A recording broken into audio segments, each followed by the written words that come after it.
একাধিক বাড়ি রয়েছে এবং পুকুর রয়েছে, এরই পাশাপাশি একটি আস্ত বাজার রয়েছে এই শেখ শাহজাহানের নামে। এত বিপুল সম্পত্তি, এত টাকা কোথা থেকে এলো? একদম এটাই সব থেকে বড় প্রশ্ন। কার্যত এই তল্লাটের বেতাজ বাদশাহ বলা হতো, সন্দেশখালী ত্রাস হিসাবে অনেকে চিহ্নিত করতেন শেখ শাহজাহানকে। কিন্তু রাতারাতি কোথায় উবে গেলেন শেখ শাহজাহান, তার কোনো হদিশ বাড়িতে মিলছে না, স্থানীয়রাও কেউ কিছু বলতে পারছেন না। কিন্তু এই সন্দেশখালী ত্রাস এক রাতে উবে গেলেন, সেটা কি ইডি বা কেন্দ্রীয় তদন্তকারী সংস্থার ভয়, নাকি রিপাবলিক বাংলা গিয়ে চোখে চোখ রেখে প্রশ্ন করবে সেই ভয়ে উবে যেতে বাধ্য হলেন শেখ শাহজাহানরা? কিন্তু আমরাও বাংলার মানুষের কণ্ঠস্বর হিসাবে বাংলার মানুষের প্রতি দায়বদ্ধ শেখ শাহজাহানকে আমরা প্রশ্ন করব, এত বিপুল সম্পত্তির হদিশ কোথা থেকে, অর্থাৎ এত বিপুল সম্পত্তির জন্য যে টাকা, সেই টাকা কোথা থেকে এলো শেখ শাহজাহানের কাছে?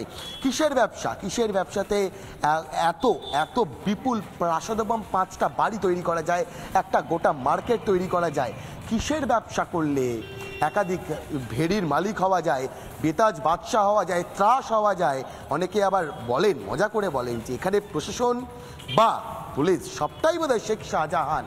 এবং এই সন্দেশখালীতে ঠিক কীভাবে শেখ শাহজাহান এতটা দাপুটে হয়ে উঠলেন শাসক দলের আনুকূল্যে? শেখ শাহজাহান কোথায় উবে গেলেন? কেন উবে গেলেন? ভয় পাচ্ছেন? কিসের ভয়? দুর্নীতি সামনে আসবে সেই ভয়টা পাচ্ছেন শেখ শাহজাহান? সমস্ত কিছু প্রশ্নের উত্তর কিন্তু গোটা বাংলার মানুষের খুঁজছে রঙ্কি। একেবারে ঠিক এই জায়গা থেকেই আসবো ভাস্কর, যে প্রশ্নটা তুমি তুললে, কিসের ভয় উবে গেলেন এই শেখ শাহজাহান? গত সপ্তাহের একটি বক্তব্য শোনাবো। গত সপ্তাহে শেখ শাহজাহান তার একটি বক্তব্য আপনাদের শোনায়, যেখানে সিবিআই কে কার্যত হুমকি দিতে শোনা গেল শেখ শাহজাহানকে। শুনুন।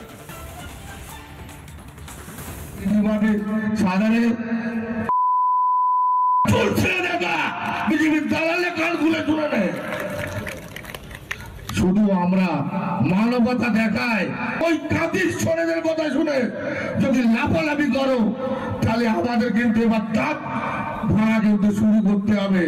মাথাটা গরম করাবে না। গত সপ্তাহে সিবিআই কে হুমকি দিয়েছিলেন এই শেখ শাহজাহান। কেন? দুর্নীতি প্রকাশ্যে চলে আসবে এই ভয়ে। কারণ গতকাল যে ছবি দেখা গেল, ইডির তদন্তকারী আধিকারিকরা যখন যান ঘটনাস্থলে, তখন মাত্র 10 মিনিটের মধ্যে সেখানে তার অনুগামীরা পৌঁছে যায়। 1000 থেকে 1500 সংখ্যাটা আরো বেশি হতে পারে যারা পৌঁছে যান, এবং এমন পরিস্থিতি তৈরি হয় যে ইডির তদন্তকারী আধিকারিকরা সেখান থেকে বেরিয়ে যেতে বাধ্য হন। ইডির তদন্তকারী আধিকারিকরা তারা আক্রান্ত হন, রক্ত ঝরে কেন্দ্রীয় সংস্থার তদন্তকারী আধিকারিকদের। ইতিমধ্যেই হাসপাতালে ভর্তি